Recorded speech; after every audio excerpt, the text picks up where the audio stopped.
Welcome back. In this episode, we finally tackle the oil distillation chain.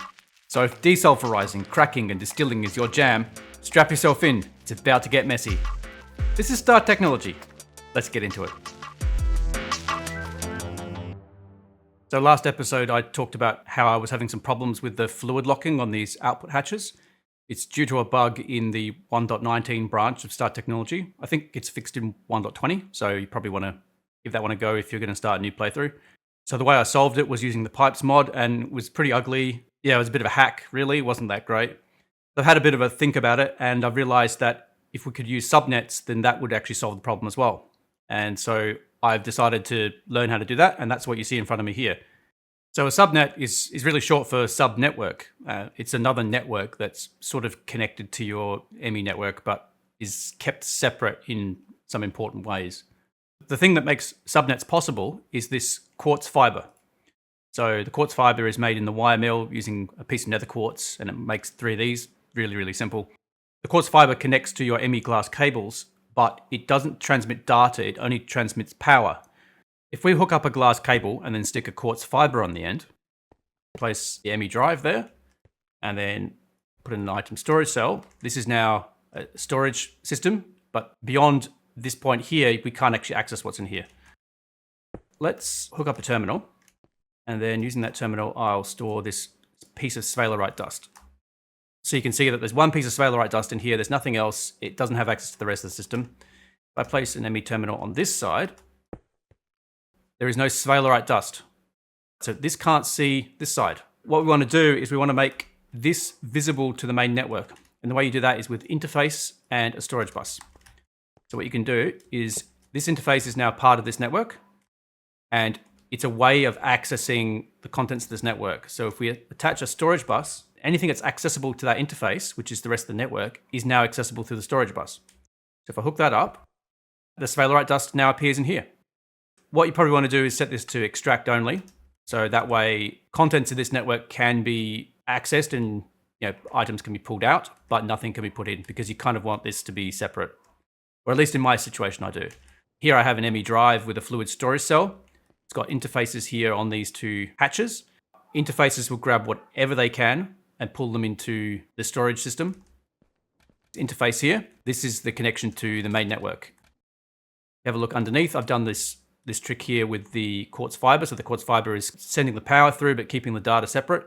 And then I've got a storage bus underneath. So in this case, I'm using this for the methane and the LPG.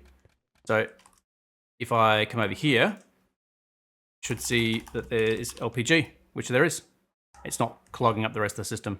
It's simpler than I thought. I was convinced it was actually pretty difficult, and I didn't really want to invest the time in figuring it out. That was really dumb, because I should have been using this from the moment I started using applied logistics, 10 episodes ago or whatever it was. Something else that's worth mentioning is this Certus quartz wrench, which I discovered. So that's pretty easy to make. It's just 5 pieces of Certus quartz in an X shape like that. It allows you to interact with the applied logistics devices and remove them individually. So instead of having to break this piece here and have the ME interface break off as well, you can just shift right click and remove individual components, which is much quicker. So something else that I've been working on in between videos is just over here. So this is the large chemical reactor that's making hydrogen. What I've done is I've set up a subnetwork for that as well, as you can see. I was finding that it was producing way too much hydrogen and using up all the methane. Done something interesting here with something called an emitter. This is quite a smart device, which is part of the Applied Logistics 2 mod. By itself, it doesn't do anything, it just emits a redstone signal. But if you apply something called a machine controller, which is a special type of cover, then it allows it to turn on and off the machines. In this case, the criteria is that if there's 10,000 buckets of hydrogen in the system, it turns the machine off. So the way it does that is by emitting a redstone signal when the amount becomes greater than or equal to this value here. So this is configurable, so you can drag in whatever. So I can demonstrate how this affects it by changing this here. So if I said, for example, 15,000, now this is working because it's trying to get up to that 15,000 buckets. Let's just drop that back down. You can see it affects it very quickly. Those 2 things together, the machine controller and the level emitter, are very useful for setting up passive processes, because you can set a limit for how much you're going to get. I've set that up basically on each of these machines because I didn't want them to just go out of control. and I didn't want to keep walking around just turning them on and off. So here I've got hydrochloric acid, and I'm trying to maintain that I've got 2,000 buckets of that. Here I've got nitric acid, so I want 2,000 buckets of that as well. The machine controller can be applied to multi-block structures, in which case it has to go onto the control block, or it can go onto the single block ones as well. So it's just applied as a cover, like that. Then you can see it in that slot. Very handy. Not too hard to make either. So it's just iron plates and a lever with some liquid soldering alloy and an assembler. And then the emitter itself, redstone torch and a calculation processor. Really, really simple. All right, it's time to set up our oil distillation process, I think. So what I've done is I've created the advanced fluid drilling rig 2 already in preparation for it. It's all ready to go. It's already got the raw oil being produced. As you can see, it's very quick. So this is a HV1, 4,500 millibuckets per second. So 4.5 buckets per second of raw oil coming out. I think we might have to build several distillation towers just to handle it, to be honest. But we'll start with this one and then we'll expand from there. Right here, we're going to build the distillation tower, and over here, we're going to build the de-sulfurization using the large chemical reactors. Oil distillation process is kind of complicated, as you can see, because there's lots of different parts to it. The way oil distillation works is we take some kind of oil, we run it through a distillation tower, and then it produces 4 different products. So sulfuric light fuel, sulfuric heavy fuel, sulfuric naphtha, and sulfuric gas. Now, each of those 4 can then be broken down further. So that's what this next stage here is. And then each of those products can be cracked and distilled further. This is what the distillation tower multi-block controller looks like. EV circuits, HV electric pumps, some stainless steel fluid pipes, and the hull, of course. Now, the multi-block itself actually scales upwards. So depending on how many products you want to produce, you need to build a taller tower. One thing to notice is if you're having 3 outputs, it needs to be 4 blocks tall, because the output hatches actually start from the second block up. It won't actually complete the multi-block unless you honor that. And also the energy hatches can only be on the bottom level. Like nothing else can be in these upper levels. So with that in mind, I guess we should start building. Replace 2 energy hatches there. Distillation tower here. And then the input hatch on this side. Let's fill this in. And then we can place the output hatches. And then it's just a matter of filling in the shape.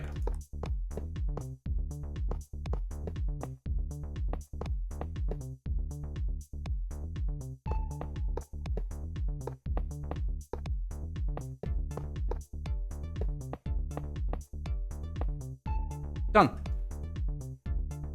So that's all set up. It's running on EV because there's 2 of these energy hatches. Let's hook it up with some power. Done.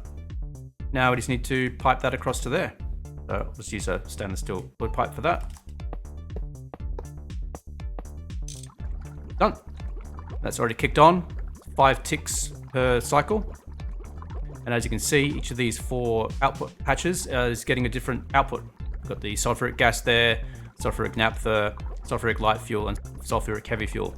Now, I believe the distillation tower is a special case for these output hatches and doesn't suffer from the same problem that they end up losing what they actually are. But I believe it works like a normal distillation tower in real life.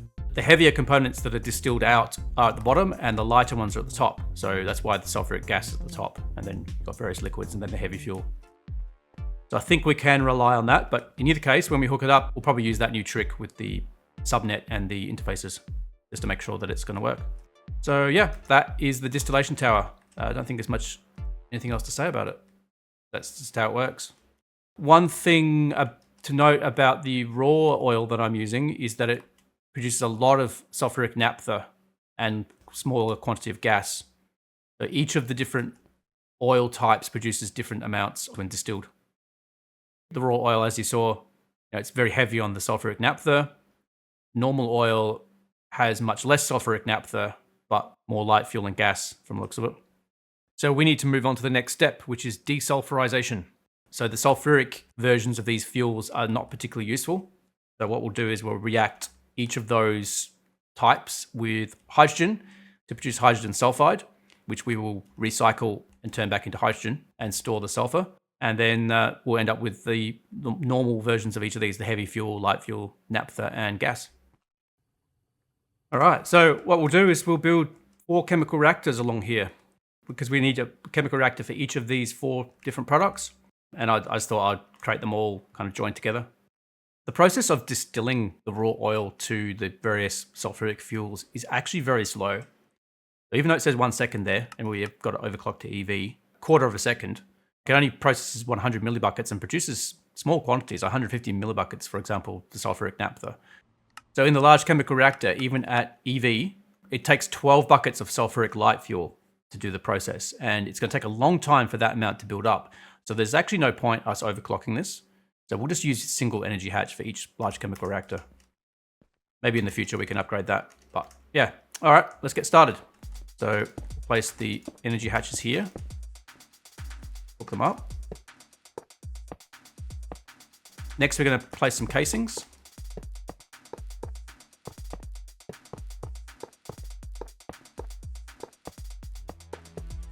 I'll put in the pipe casings, multi-block itself, and the maintenance hatches. And we're going to need some of these copper-nickel coil blocks. We can actually share them between the adjacent ones, so we'll do that. And then start filling this in.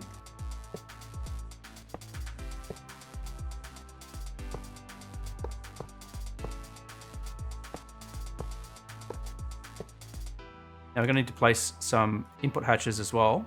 So what I'll do is I'll place 2 of these here that are shared. We'll use those for hydrogen. And then we'll place the LV input hatches for each of the individual gases and liquids we'll use.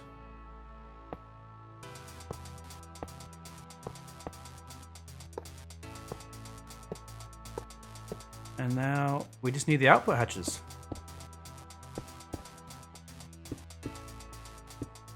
Done. Each of them produce 2 outputs, one which will be hydrogen sulfide, and the other one will be the de-sulfurized version of the gas or liquid that they've been processing. Because of how the output hatches work, it can be random which one it appears in. So we'll hook these up via the ME network using interfaces just to handle that for us. So I'll hook this all up and come back. So I spent a bit of time hooking that up. I decided to start using these Fluix ME covered cables instead of just the standard ones to allow me to tell what part is on the subnetwork and which part is part of the main network. I've actually used the covered cables for the subnetwork. So as you can see, the main cable comes in here, uses that quartz fiber, and then from then on, it's these covered cables. So they look a bit different, and I think that's a good way of just separating them. So this is the electrolyzer. It's just electrolyzing the hydrogen sulfide and turning it into hydrogen gas and sulfur. The sulfur is being imported through here. So that's just being taken to the rest of the system. The hydrogen is being recycled by going through this, by going through here. These are requesting hydrogen. And then each of the gases from distillation stack, okay. So I decided the distillation stack was too slow, so I added the second one. So I just multi-blocked that. That seems to work quite nicely. That comes through into here using interfaces. So sulfuric gas is being requested in here, and the outputs are coming through here. And the whole system is hooked up into this drive here, which, as you can see, the outputs from the distillation tower are being processed very quickly. They're being produced, stored, and then requested. And then the actual outputs of the process are here. So the desulfurization process has been running for a little while. We've built up a good stock of products in here. So we've got quite a bit of heavy fuel, light fuel, naphtha, and refinery gas. So the next stage is to work on this cracker. This is where it gets a little bit complicated because we have these 4 different outputs from over here, and there are many possible ways we could go with this. I'll try and explain what's going on. Let's consider for the moment light fuel. There's 2 different ways of cracking it, and there's 2 different things you can use to crack it. So there's 4 possible combinations. So the 2 different things you can use to crack it is either hydrogen gas or steam, and the way you can crack it is either lightly or severely, and they produce different results. So here's an example of the outputs for the lightly hydrocracked light fuel. There's 6 possible outputs here. Various gases and fluids like naphtha, octane, butane, methane gas, etc. If we go for severely hydrocracked light fuel, we get a similar list, just different quantities. Going from lightly to severely cracked, all it really does is just change what it's emphasizing in the cracking process. This severe cracking tends to be the simpler molecules. You end up with more of things with less carbon in it. So methane gas only has 1 carbon, ethane has 2, propane has 3. So you get more of those. You get less of the more complicated ones. And then the light hydrocracking is the reverse. So essentially you get more of the heavier ones. That's one option, so lightly or severely. And then the other one is either using hydrogen or steam. Lightly hydrocracked light fuel produces these 6 products: naphtha, octane, butane, propane, ethane, and methane gas. Now, if we go to lightly steam-cracked light fuel, we end up with this list. So heavy fuel, naphtha, toluene, benzene, butene, butadiene, propane, ethane, ethylene, and methane gas. Lots of enes and anes there. If you know your chemistry, then yeah, that's quite interesting. The list you get from the steam cracking, you get more, but there's a few you miss out on. Hydrocracking something gives you octane and butane, but that's not present when you steam crack it. So that's the main thing you're missing out on. Everything else you do get, and you get ones you can't get by the hydrocracking process, like ethylene and benzene, for example, and toluene. My plan is to use steam cracking and to probably, severely steam crack, I reckon.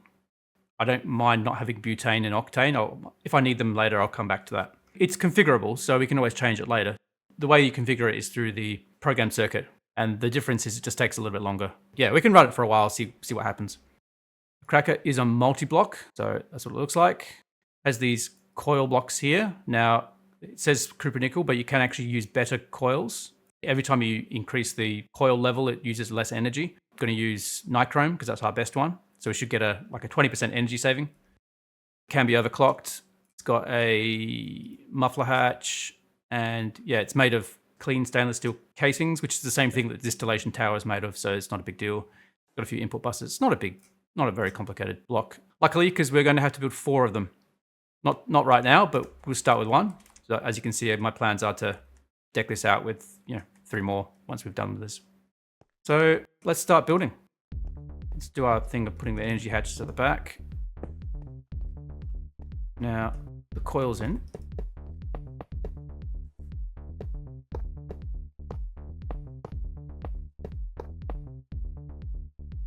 We need some stainless steel casings.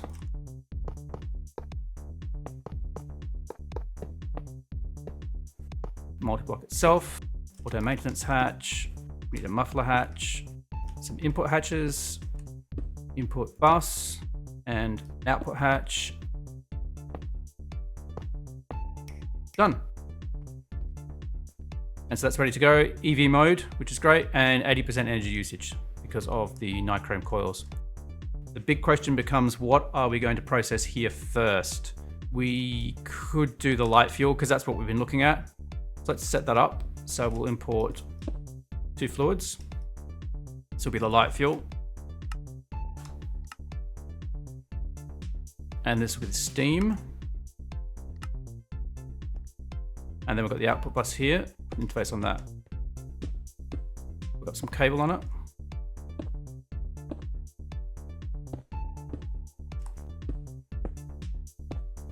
There's 2 things we still need to do. We need to set up the source of steam, and we need to set the input bus here. So let's start with the input bus.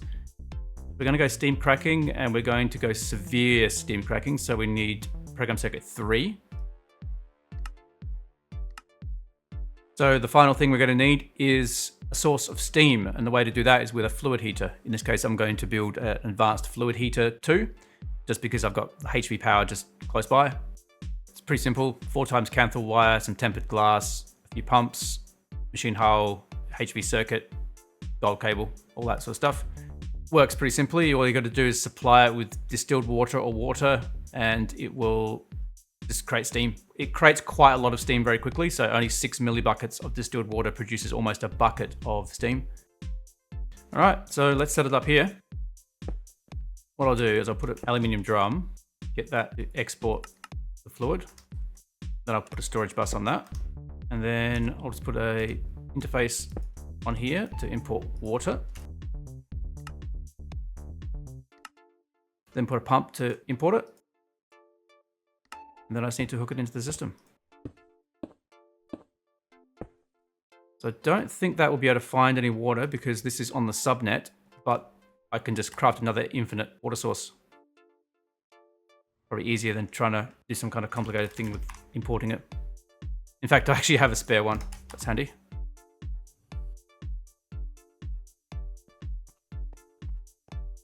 Program circuit 1 is the one we want. And that's working very quickly. Look at that. That's very, very fast. Cool. So now we should be able to hook that up. And partition that. So it's got steam. And now this should have kicked on, which it has. That is now doing our cracking. And it should be importing automatically. So what we should see over here is some steam cracked fluids.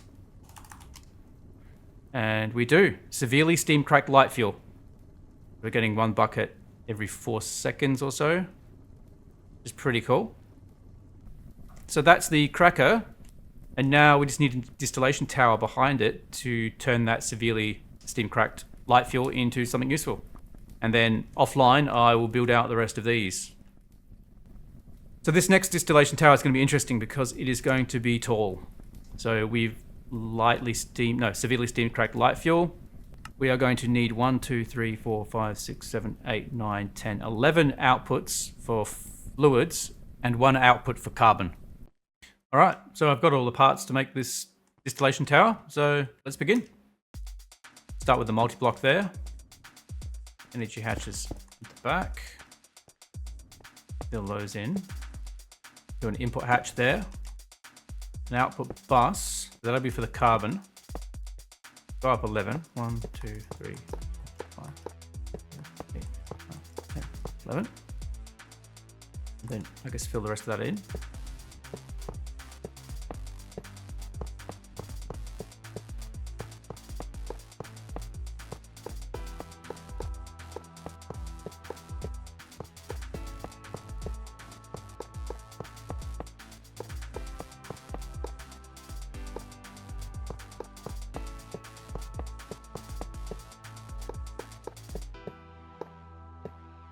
And then we just add in all the output hatches.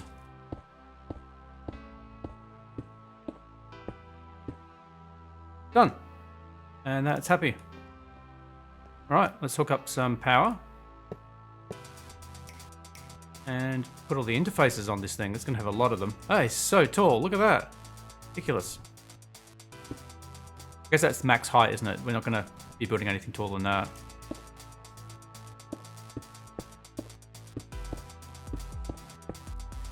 Right, so there's our interfaces. Wire them in.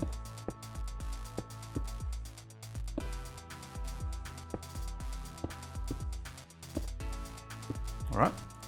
Severely steam cracked light fuel. And that's already kicked off. It's operating very quickly. 2 seconds. Wait a second, what's going on here? How's that happening?